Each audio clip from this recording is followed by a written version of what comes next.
Motherfucking AR handgun. God damn. That's it. That shit hard. I need your phone number. That damn gas too, bro. I need your phone number. Yeah, that's nice. AR15. How much you pay for something like that? 12. Well, Hey, so when I come back from Louisiana, I can roll out here to get to that right there. yeah, you can do it. All you can do is buy this law tactical piece and that dollar system and a new barrel. That's it. Okay. All that stuff will be around 450. I know that shit sounds so good when you shoot.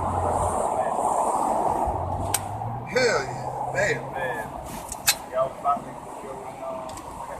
alright, we see y'all, man. All right, now. Yeah. When did you actually close down? Yeah, they closed down.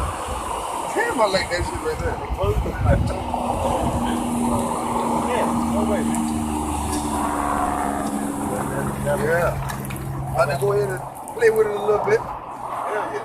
Damn right, bro. Yeah, That's nasty as hell there, man. $450. 450. Damn Plus right. tax or that's They got the going out of business sale. shit. Yeah. All right, bro. Definitely. Yeah. Damn. Hey, I wish we had it ready to you before we went in. All right, man.